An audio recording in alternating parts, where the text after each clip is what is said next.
वैसे तो ये कहानी छोटी सी है, लेकिन आप इसे बहुत बड़ा सबक सीखोगे और इस कहानी खत्म होते ही आप अपने ज़िंदगी का एक सबसे बड़ा जो आपकी प्रॉब्लम है वो भी सॉल्व हो जाएगी। इसीलिए इस कहानी को अंत तक देखें, क्योंकि मुझे उम्मीद है कि ये कहानी आपके आखिरी तक जरूर कुछ न कुछ ज़िंदगी में बेहतर सिखाएगी और आपका एक सबसे बड़ा प्रॉब्लम उसका भी जवाब आज मिल ही जाएगा।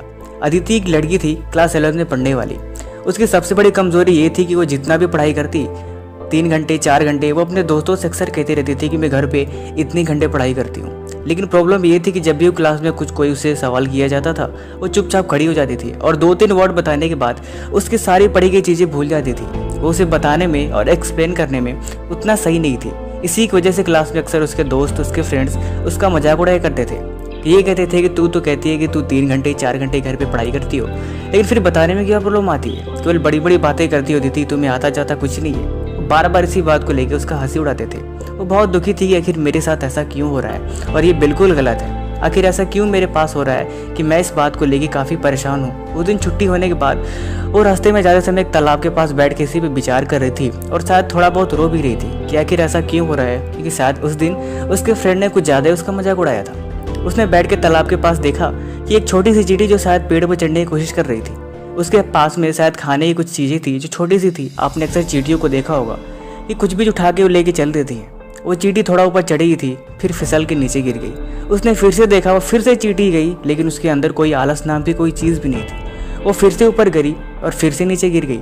ये बात लगभग उसके साथ 20 बार से ज़्यादा हो गया। वो उसे देख रही थी, लेकिन 21वें बार में चींटी आराम से उस चीज़ को लेके ऊपर पेड़ तक पहुँच गई। उस बात पर विचार कर रही थी आखिर ऐसा क्यों हो रहा है। वो चुपचाप घर गई, अपने आप को कमरे में बंद करके इस बात पर विचार करने लगी, क्योंकि अदिति कहीं ना कहीं ये चाहती थी कि वो उसको भी भविष्य में डॉक्टर बनना है। उसके टीचर ने जब ये बात पूछा था तो उसने यही बताया था। लेकिन अगर वो भूलेगी तो कैसे काम अपने आप को ज़िंदगी में बेहतर बना पाएगी, वो इस बात को लेकर ज़्यादा हैरानी थी। लेकिन उसकी समस्या का कोई सलूशन मिल ही नहीं रहा था। आखिर क्या करेगी इस कंडीशन में।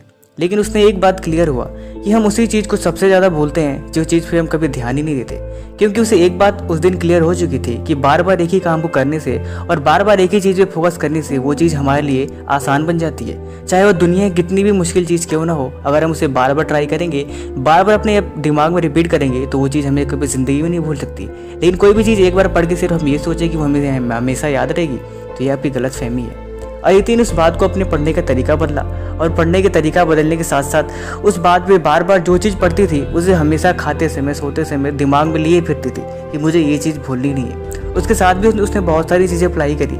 जो टाइम वो पढ़ने में 4 घंटे लगाती थी, अब वो 6 घंटे या फिर 8 घंटे उस चीज़ को मैनेज करके और मेहनत करने लगी। वो दिन रात सिर्फ इसी बात पर सोती थी कि मैं अपने सपने में कमज़ोर हो जाऊँ, ये मेरी गलती है और सिर्फ किसी के हंसने की वजह से मैं अपने आप को भी पीछे नहीं छोड़ सकती। वो दिन रात पढ़ाई करती थी और पढ़ाई करने के साथ साथ अपने कंसेप्ट पे ध्यान देती थी। जो उसके भूलने वाली गलती थी वो दूर हो गई। लेकिन एक दिन ऐसा हुआ, +2 के बाद नीट की एग्ज़ाम देने वाली थी, लेकिन जब उसका रिजल्ट आया तो सारे फ्रेंड्स उसके साथ सरप्राइज हो गए कि आखिर ये कैसे हुआ, क्योंकि उसका रैंक सबसे ज़्यादा था। जो भी लोग डॉक्टर बनना चाहते थे उसके फ्रेंड्स, शायद वो सबसे आगे थी। इस बात को लेकर काफ़ी उन्हें हैरानी हुई कि जो लड़की कभी हमेशा उसके साथ ऐसा होता था, आखिर ऐसा हो क्यों रहा है। फिर उसने पूछा कि अदिति आखिर इसके पीछे का रीज़न क्या है। तो सारी बातें बता दी कि असल में ज़िंदगी में हमें हर चीज़ की जल्दी पड़ी रहती है। हमें ये चाहिए होता है कि हम कोई भी काम कर रहे हैं, हमें उसे रिजल्ट अगर तुरंत मिलता है तो हम उस काम पे करते हैं। अगर हम रिजल्ट जल्दी नहीं मिलता तो हम उस काम को छोड़ देते हैं।